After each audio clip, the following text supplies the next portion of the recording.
নমস্কার বন্ধুরা, পম্পার কিচেনে আপনাদের সকলকে স্বাগত। আজ আমি পাকা তাল দিয়ে একদম ইউনিক পদ্ধতিতে একটা পিঠের রেসিপি আপনাদের সাথে শেয়ার করব। এই পিঠেটা দেখতে এতটাই সুন্দর, এই পিঠে দেখলেই আপনাদের খেতে ইচ্ছা করবে না, মনে হবে যেন সাজিয়ে রেখে দিই। এটা এতটাই সুন্দর দেখতে, শুধু দেখতে নয়, খেতেও কিন্তু অসাধারণ। একবার খেলে বারবার বানাবেন। তাহলে চলুন দেরি না করে একদম অপূর্ব স্বাদের ইউনিক পদ্ধতিতে বানানো এই পিঠের রেসিপিটা দেখে নেওয়া যাক। আজকে পাকা চালের যে পিঠে বানাবো তার জন্য দেখুন এখানে আমি প্রথমে নিয়ে নিয়েছি বড় কাপের মাপ করে 1 কাপ ময়দা, আর দিয়ে দেব ওই কাপের মাপ করে হাফ কাপ আতপ চালের গুঁড়ি, সামান্য একটু লবণ অ্যাড করলাম, ময়মের জন্য 2 থেকে 3 চামচের মতো সাদা তেল দিয়ে দেব। এবার এই সমস্ত শুকনো উপকরণ একটু ভালোভাবে নাড়াচাড়া করে আমি মেখে নেব। এটাকে একটু ভালোভাবে ডলে ডলে ময়াম দিতে হবে, তাতে করে পিঠের রেজাল্টটা কিন্তু একদম পারফেক্ট হবে। সমস্ত উপকরণ দেখুন খুব ভালোভাবে মেখে নিয়েছি। এবার দেখুন এইভাবে মুঠি করলে মুঠি হবে, আর চাপ দিলে তবেই ভাঙবে। এইভাবে সুন্দর করে এটাকে কিন্তু ময়াম করতে হবে।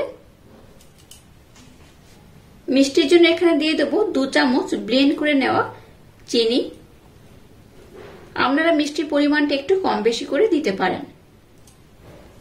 আবার সমস্ত উপকরণ একটু ভালোভাবে মেখে নেব। চেষ্টা করবেন এখানে ব্লেন্ড করা চিনি বা মিছরি ব্যবহার করার। চিনিটাকে গোটা কিন্তু ব্যবহার করবেন না, মানে দানা চিনি ব্যবহার না করাটাই ভালো। যদি আপনারা মিছরি ব্যবহার করেন তাহলে মিছরিটাকে ব্লেন্ড করে নেবেন, আর চিনি ব্যবহার করলে চিনিটাকেও ব্লেন্ড করে নেবেন। তাতে করে কিন্তু পিঠের রেজাল্টটা বেশি সুন্দর হবে। এবার দেখুন পাকা তালের পাল্প আমি খুব সুন্দর করে কিন্তু দুধ দিয়ে ফুটিয়ে নিয়েছি। তো এখান থেকে আমি 3 চামচের মতো পাকা তালের পাল্প ব্যবহার করব। আপনারা চাইলে কিন্তু নর্মাল এই তালের পাল্পটাকে জাল করে রেখে দিতে পারেন, আর তারপরই ব্যবহার করতে পারেন। তো আমি এটা দুধ দিয়ে ফুটিয়ে রেখেছি, তারপর আমি ব্যবহার করছি। এবার সমস্ত উপকরণ খুব সুন্দর করে কিন্তু আমি মেখে নেব। এবার এখানে সামান্য একটু আমি জল ব্যবহার করব। এখানে জল না দিয়ে সম্পূর্ণ মিশ্রণটা কিন্তু আপনারা পাকা তালের পাল্প দিয়েও বানাতে পারেন। তবে পাকা তালের পাল্প খুব বেশি দেওয়ার থেকে একটু জল কিংবা দুধ দিলে ভালো হয়। তো আমার হাতের কাছে লিকুইড দুধ নেই, তাই এখানে আমি সামান্য একটু জল ব্যবহার করলাম। এবার মিশ্রণটাকে খুব সুন্দর মোলায়েম সফট করে মেখে নেব। এই মিশ্রণটা যেমন খুব টাইট হবে না, আবার কিন্তু নরমও হবে না, তুলনামূলক একটু হালকা টাইট করে এটাকে মেখে নিতে হবে। মিশ্রণটাকে দেখুন একদম মোলায়েম সফট করে মেখে নিয়েছি। আর এই দেখুন, দেখে বুঝতে পারবেন কতটা টাইট বা কতটা নরম হয়েছে। খুব যেমন নরম নয়, আবার খুব টাইট নয়, এইভাবে কিন্তু মিশ্রণটাকে মেখে নিতে হবে। তো যাই হোক, মিশ্রণটাকে আর একটু মোলায়েম সফট করার জন্য এটাকে 10 থেকে 15 মিনিটের জন্য রেস্টে রেখে দিতে হবে। একটু যদি এই মিশ্রণটাকে রেস্টে রেখে দেন, তাতে করে পিঠের রেজাল্টটা কিন্তু খুব ভালো হবে। তাই এটাকে এবার আমি 10 মিনিটের জন্য কিংবা 15 মিনিটের জন্য রেস্টে রেখে দেব। 10 থেকে 15 মিনিট পর আমি আবার ফিরে আসবো, আর তারপর দেখাবো মিশ্রণটা কেমন হয়েছে। আর এই মিশ্রণটাকে কিন্তু খোলা বাতাসের মধ্যে রাখবেন না, এটাকে ঢাকা দিয়ে রেস্টে রেখে দেবেন।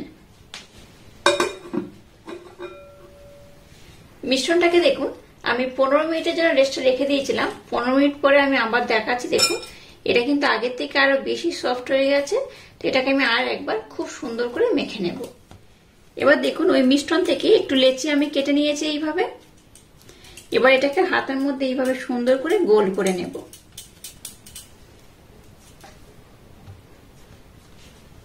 এবার এটাকে আমি বেলে নেব।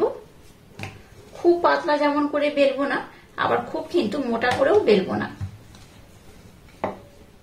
এটাকে দেখুন খুব সুন্দর করে বেলে নিয়েছি। আর এই দেখুন, যেমন খুব মোটা বেলিনি, আবার খুব পাতলাও নয়, এইভাবে বেলে নিতে হবে। এবার দেখুন এরকম খুব বড় নয় আর খুব ছোট নয়, মিডিয়াম এরকম একটা পাত্র নিয়েছি। এবার এটা দিয়ে আমি গোল করে সমান মাপ করে কেটে নেব এইভাবে। এই অংশটাকে আবার আমি একই রকম ভাবে বেলে নেব।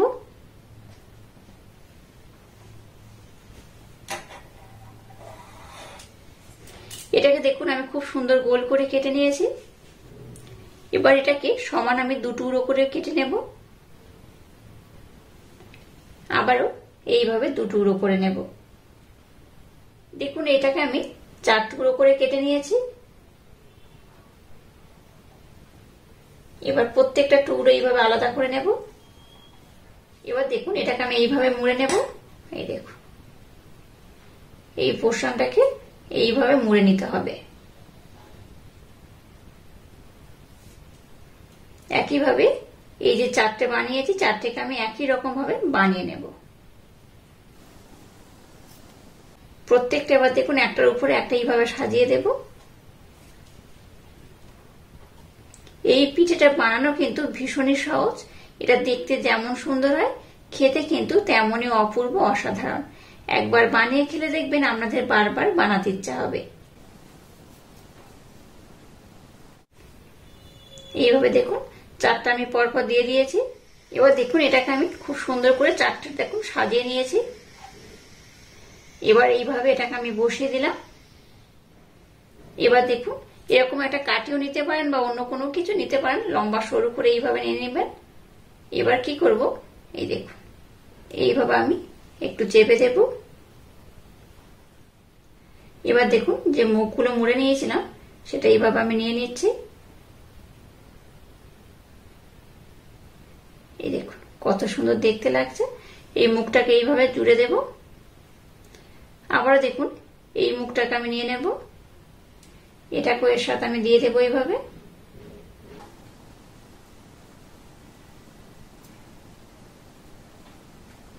এটাকেও এর সাথে দিয়ে দিলাম। দেখুন কত সুন্দর। এবার এটাকে আমি এইভাবে উঠিয়ে নেব। এই দেখুন কত অপূর্ব দেখতে হয়েছে।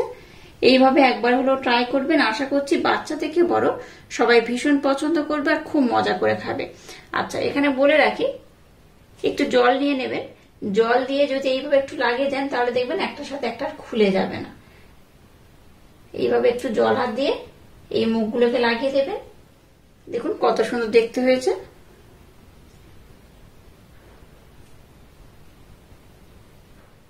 দেখুন এটা কত সুন্দর দেখতে হয়েছে। আর সবগুলো পিঠে কিন্তু এইভাবে আমি বানিয়ে নেব। চলুন এবার নেক্সট টাইম আপনাদের সাথে শেয়ার করা যাক। এবার দেখুন গ্যাসটাকে জেলে দিয়ে এরকম একটা ফ্রাই প্যান বসিয়ে দিয়েছি আর এর মধ্যে আমি তেল দিয়ে দিয়েছি। তেলটাকে মিডিয়াম গরম করেছি। এবার যে সুন্দর পিঠেটা আমি বানিয়ে নিয়েছি সেটাই তেলের মধ্যে দিয়ে দেব। গ্যাসের ফ্লেমটাকে একদম লো রেখে এই পিঠেটাকে ভেজে নিতে হবে। এইভাবে উপর থেকে একটু আমি তেল দিয়ে দেব। আর একটা পিঠে যেটা বানিয়েছি সেটাকেও দিয়ে দেব।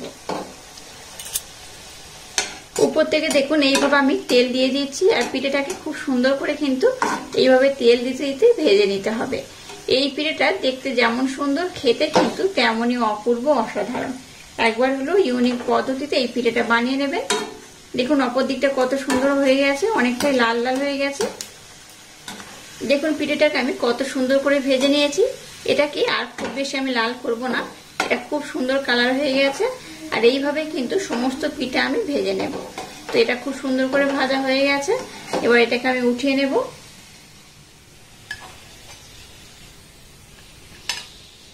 দেখুন দুটো পিঠা আমি কত সুন্দর করে বানিয়ে নিয়েছি। আবার সমস্ত পিঠেগুলোকে আমি এইভাবে সুন্দর করে বানিয়ে নেব।